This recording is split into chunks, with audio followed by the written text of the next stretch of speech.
ఆంధ్రప్రదేశ్ రాష్ట్రంలో ఆటవిక ప్రజాస్వామ్యం కొనసాగుతోందని తెలుగుదేశం పార్టీ రాష్ట్ర అధికార ప్రతినిధి రెడ్డివారి గురవారెడ్డి తీవ్రంగా విమర్శించారు.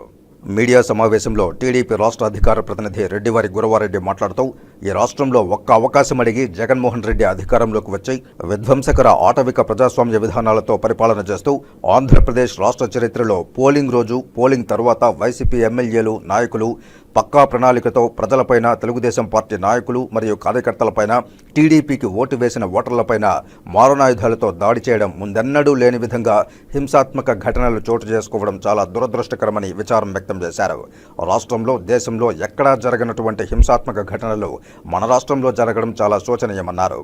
రాష్ట్రంలో ఇప్పుడు ఒక అసాధారణ పరిస్థితి ఏర్పడిందని, ఎన్నికల రిటర్నింగ్ అధికారులు, వైసీపీ ఎమ్మెల్యేలు, ఎంపీలు, నాయకుల ఒత్తిడులకు, బెదిరింపులకు గురై తాము విధులు నిర్వహించలేమని, మెడికల్ లీవ్ మంజూరు చేయమని రాష్ట్ర ఎన్నికల ప్రధానాధికారికి వినతులు చేయడం చాలా దురదృష్టకరమన్నారు.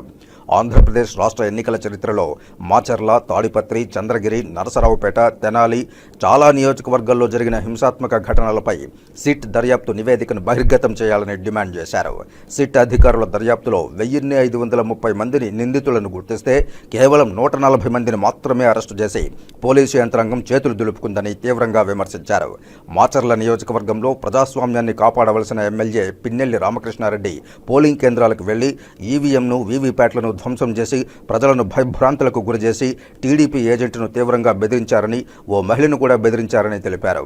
ఆయన అనుచరులు దాడులు చేశారని, ఆయనను పోలీసు యంత్రాంగం ఎప్పటికీ కూడా అరెస్టు చేయకపోవడం పోలీసు అధికారులు వారు తప్పించుకునే విధంగా వారికి సహకరించడమని తెలియజేశారు. తాడేపల్లి ప్యాలెస్ జగన్మోహన్ రెడ్డి నుండి వచ్చిన ఆదేశాలుగా ఈరోజు ప్రజలందరూ ఈ ఘటనను భావిస్తున్నారని తెలియజేశారు.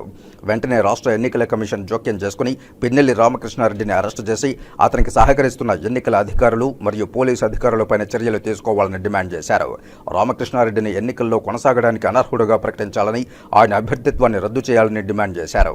ఈ సమావేశంలో రాష్ట్ర అధికార ప్రతినిధి రెడ్డివారి గురవారెడ్డితో పాటు ఉమ్మడి చిత్తూరు జిల్లా బీసీ సంక్షేమ సంఘం కార్యనిర్వాహక కార్యదర్శి, అలాగే తెలుగుదేశం పార్టీ నాయకులు బడుగు Muniraju Yadav, Tirupati parliament SC cell అధికార ప్రతినిధి కెకే రమణ, మండల పార్టీ సీనియర్ నాయకులు కేశినేని సుబ్రహ్మణ్యం, చెల్లూరు సర్పంచ్ జనార్దన్, మండల పార్టీ కార్యదర్శి రమణ తదితరులు పాల్గొన్నారు.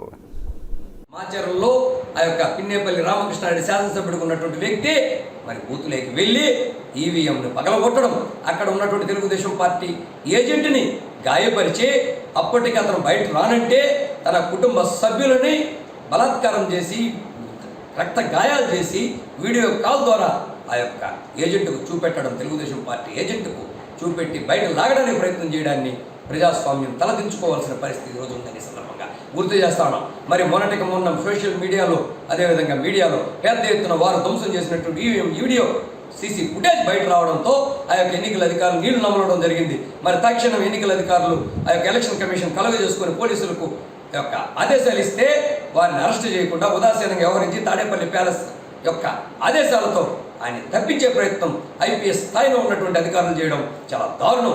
పోలీస్ వ్యవస్థకే కలంకం అని సందర్భంగా గుర్తు చేస్తా ఉన్నాం. మరి అదేవిధంగా చంద్రగిరిలో స్ట్రాంగ్ రూమ్ల పరిశీలన తిరుపతి పద్మావతి మహిళా యూనివర్సిటీకి వచ్చినటువంటి మా తెలుగుదేశం పార్టీ ఉమ్మడి అభ్యర్థి నాని గారి మీద 150 మంది రౌడీలతో, వైసీపీ నాయకులు రౌడీలుగా తయారై కత్తులు, కర్రలు, రాడ్లతో దాడి చేయడానికి పూనుకొని కారును ధ్వంసం చేసి మరి ఏ విధంగా వ్యవహరించారో సభ్య సమాజం అంతా కూడా చూసింది.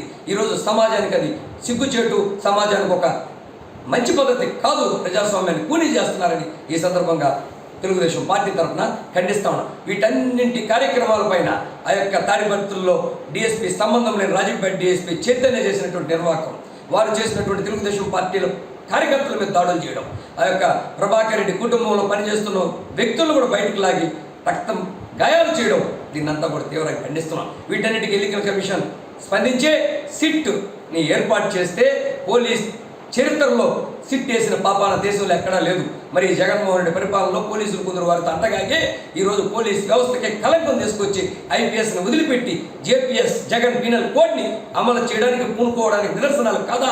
ఇవన్నీ సందర్భంగా పోలీస్ అధికారులు కూడా ప్రశ్నిస్తా ఉన్నాం. కొందరు పోలీస్ అధికారుల వల్ల అందరు పోలీసులకు చెడ్డ పేరు వచ్చే విధంగా ఈరోజు ఉన్నటువంటి పరిస్థితులను ఉన్నాయని సందర్భంగా గుర్తు చేస్తున్నాం. మరి సిట్లో కూడా సుమారు 1500 మందిని దోషులుగా నిర్ధారణ చేస్తే 140 మంది మీద కేసులు పెట్టి చేతులు దులిపేసుకోవడం ఎంతవరకు సమర్థనీయం ఈ రాష్ట్ర ప్రభుత్వానికని సూటిగా ప్రశ్నిస్తా ఉన్నా తెలుగుదేశం పార్టీ.